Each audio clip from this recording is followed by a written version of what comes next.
Friends, welcome to our channel. Important safety questions के next video में आपका स्वागत है।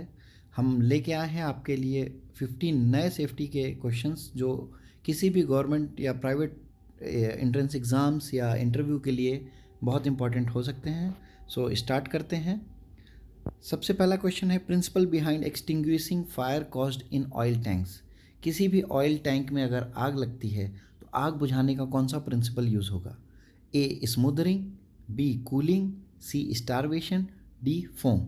सबसे पहले हम जानेंगे आग बुझाने के जो 3 प्रिंसिपल्स हैं उसमें आता है कूलिंग। कूलिंग मतलब हीट को रिमूव करेंगे। हम हीट को रिमूव करेंगे पानी स्प्रे करके, कोई अदर सॉल्वेंट स्प्रे करके। वहाँ से अगर हम कूल करते हैं, हीट चली जाएगी तो आग बुझ जाएगा। दूसरा आता है स्मूदरिंग। स्मूदरिंग में हम क्या करते हैं, ऑक्सीजन को कट ऑफ करते हैं। मतलब फायर के जहाँ लगी है वहाँ से ऑक्सीजन सप्लाई को हम रोक देंगे तो वहाँ आग बुझ जाएगी। कई जगह पे स्मूदरिंग को ब्लैंकेटिंग के नाम से भी जाना जाता है। सी होता है स्टारवेशन। स्टारवेशन मतलब आग के सोर्स को हम फ्यूल नहीं देंगे या जो हमारा कंबस्टिबल मटेरियल है उसको हम अलग करेंगे। सो ऑयल टैंक है, इसमें सबसे बेस्ट सोल्यूशन जो होगा एक्सटिंग्विशिंग का वो होगा स्मूदरिंग। तो so option A is the answer.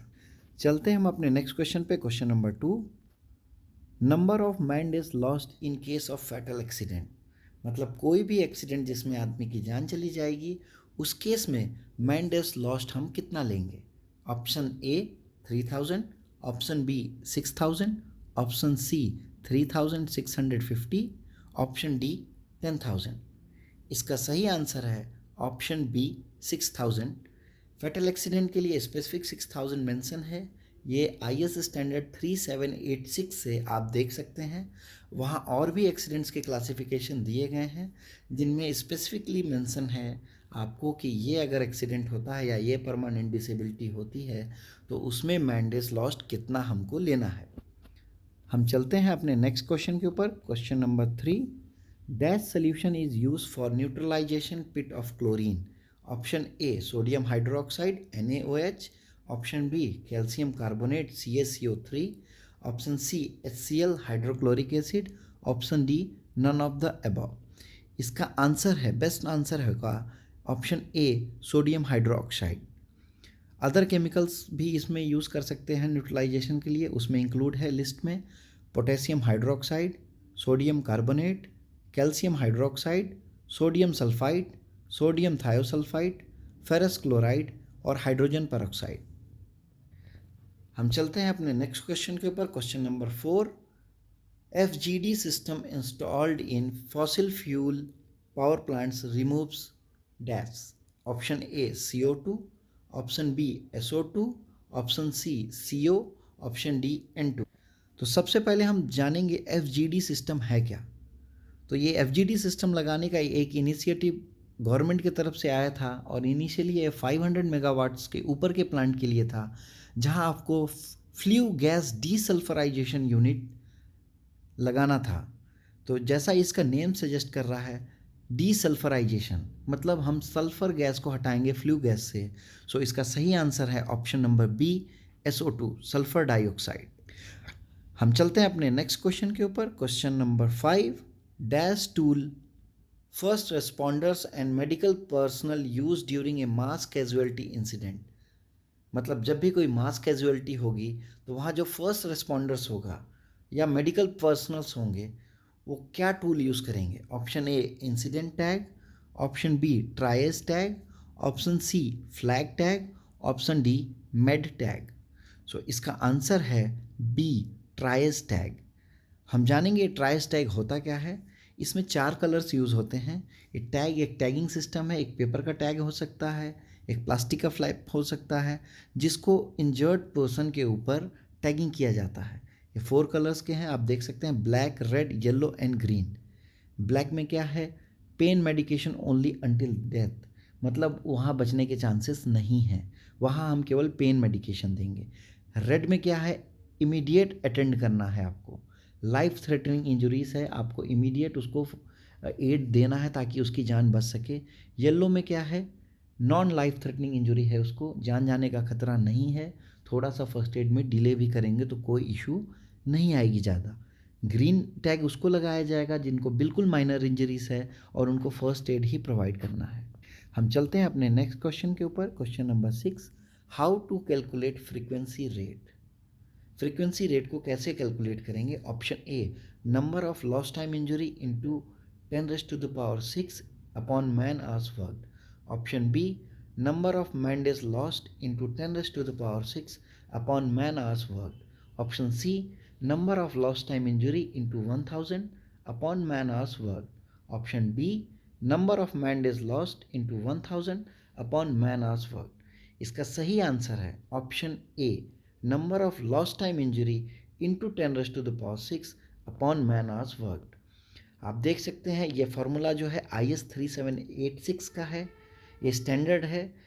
First जो ऑप्शन है वो फ्रीक्वेंसी रेट के लिए है, लेकिन यहाँ से दो क्वेश्चन बन सकते हैं आपसे। जब सीवियरिटी रेट की बात की जाएगी तो उसमें सीवियरिटी रेट का फॉर्मूला होगा option B, number of man days lost into 10⁻6 upon man hours worked. हम चलते हैं अपने नेक्स्ट क्वेश्चन, क्वेश्चन नंबर 7 के ऊपर। What does NDRF stands for? Option A, national disaster response force. Option B, national dispute response force. Option C, national disaster rescue force. Option D, national danger response force. इसका सही option है option A, national disaster response force. जब भी कहीं major accident या emergency होती है बड़े लेवल पे, जो ऑफसाइट इमरजेंसी प्लान के भी ऊपर है, वहाँ NDRF की टीम को कॉल किया जाता है। और NDRF की टीम के आने से पहले अगर SDRF, state disaster response force वहाँ है, तो पहले वो मोर्चा संभालती है। लेकिन NDRF अगर साइट पे आ जाती है तो उसके बाद सारी अदर एजेंसीज हट जाती हैं और NDRF ही उस मोर्चे को संभालती है। हम चलते हैं अपने नेक्स्ट क्वेश्चन, क्वेश्चन नंबर 8 के ऊपर। Sequence of monitoring in confined space. Confined space में हम जाएंगे तो टॉक्सिक सब्सटेंस है नहीं है, ऑक्सीजन का लेवल क्या है, फ्लेमेबल गैस है नहीं है, उसका चेकिंग का सीक्वेंस क्या होगा, मतलब क्या हम पहले चेक करेंगे? Option A, toxic oxygen flammable. Option B, oxygen toxic flammable. Option C, flammable oxygen toxic. Option D, oxygen flammable toxic. So इसका सही आंसर है ऑप्शन डी। सबसे पहले हम ऑक्सीजन का परसेंटेज चेक करेंगे, उसके बाद हम फ्लेमेबल चेक करेंगे, मतलब हम LEL चेक करेंगे, उसके बाद हम टॉक्सिक सब्सटेंस का चेक करेंगे कन्फाइंड स्पेस में काम करने के लिए। हम चलते हैं अपने नेक्स्ट क्वेश्चन, क्वेश्चन नंबर 9 के ऊपर। जो क्वेश्चन है, frequency of external safety audit for MAH unit. MAH unit ये टर्म है मेजर एक्सीडेंट हजार्ड यूनिट। ये टर्म जो है ये MSISC रूल 1989 से लिया गया है, जिसका फुल फॉर्म है manufacture, storage and import of hazardous chemicals. So external safety audit MAH unit में कितने दिन में होनी चाहिए? इसका ऑप्शन है A, once in a year. Option B, twice a year. Option C, every quarter. Option D, once in a 2 year. इसका सही ऑप्शन है option A, once in a year. अगर MAH यूनिट है तो वहाँ साल में एक बार एक्सटर्नल सेफ्टी ऑडिट कराना मैंडेटरी है, और इस ऑडिट का रिपोर्ट 30 डेज़ के अंदर रेस्पेक्टिव फैक्ट्रीज़ के जो डायरेक्टरेट हैं या जो उनका जो भी पोस्ट हो सकता है, असिस्टेंट डायरेक्टर, डिप्टी डायरेक्टर, उनको हमको सेंड करना है। हम चलते हैं अपने next question, question number 10। Which of the following are principle of ALARA? Option A, time. Option B, shielding. Option C, distance. Option D, all of the above. सबसे पहले हम जानेंगे अलारा क्या है। अलारा का फुल फॉर्म है as low as reasonably applicable. ये term जो है ये रेडिएशन के रिगार्डिंग यूज़ होता है। रेडिएशन सोर्स क्या है, कितनी डिस्टेंस है, उसके सील्डिंग क्या की गई है, कितना एक्सपोजर है, उसके लिए है। तो इसका सही ऑप्शन होगा option number D, all of the above. हम चलते हैं अपने नेक्स्ट क्वेश्चन, क्वेश्चन नंबर 10 के ऊपर। Ceiling value for continuous noise exposure is option A 110 dBA, option B 115 dBA, option C 90 dBA, option D 140 dBA। सबसे पहले हम देखेंगे टाइम वेटेड एवरेज, मतलब 8 घंटे के लिए नॉइस एक्सपोजर जो परमिसिबल है वो है 90 dBA। पर नॉइस का एक्सपोजर कंटिन्यूस नहीं होता है, कभी वो 90 के ऊपर भी जाएगा, 90 के नीचे भी जाएगा, पर एक सीलिंग वैल्यू दी गई है कि मैक्सिमम कितनी सीलिंग वैल्यू होनी चाहिए नॉइस एक्सपोजर के लिए, तो उसका सही ऑप्शन है ऑप्शन बी 115 dBA। हम चलते हैं अपने नेक्स्ट क्वेश्चन के ऊपर। Which of the following is occupational disease, इनमें से कौन से ऑक्यूपेशनल डिसीज हैं? A high fever, B TB, option C noise induced hearing loss, option D elephantiasis. इसका सही ऑप्शन है ऑप्शन सी। आप देख सकते हैं फैक्ट्रीज एक्ट की शेड्यूल 3 में लिस्ट ऑफ ऑक्यूपेशनल डिसीज दी गई है जो 29 है और उनमें से एक है नॉइस इंड्यूस्ड हियरिंग लॉस। हम चलते हैं अपने नेक्स्ट क्वेश्चन के ऊपर। Question number 13, what is TWA? Option A time weighted analysis, option B time weighted average, option C time weighted average total weightage average, option D none of the above. इसका सही answer है time weighted average, मतलब option number B. Time weightage average मतलब 8 hours के exposure के लिए है। STEL short term exposure limit मतलब 8 आवर्स के लिए है। PEL परमिसिबल एक्सपोजर लिमिट, ये हमारी फैक्ट्री से का टर्म है, ये भी 8 आवर्स को रिप्रेजेंट करता है। और IDLH means immediately dangerous to life और हेल्थ। हम चलते हैं अपने नेक्स्ट क्वेश्चन के ऊपर। Question number 14, which of the following is defect in wire rope? मतलब जो वायर रोप सीलिंग हम यूज़ करते हैं उसमें कौन से इनमें से हैं जो डिफेक्ट हैं? A kinking, B bird caging, C corrosion, option D all of the above. इसका सही आंसर है D all of the above. Bird caging आप देख सकते हैं वायर रोप्स खुल जाती है, जैसे चिड़िया का घोंसला चिड़िया बुनती है वैसा ही इसमें सिंबल दिखेगा। जो ऑप्शन दूसरा फोटो दिख रहा है वो किंकिंग है। किंकिंग मतलब वायर रोप आपकी एक जगह से मुड़ जाएगी। और सी आपको पता है कोरोजन हो जाएगा। तो ये सारे ही डिफेक्ट्स हैं वायर रोप के। हम चलते हैं अपने लास्ट क्वेश्चन इस सेशन के। What is the IS code for occupational safety and health audit? Occupational safety and health audit करने के लिए कौन सा इंडियन स्टैंडर्ड हम फॉलो करते हैं?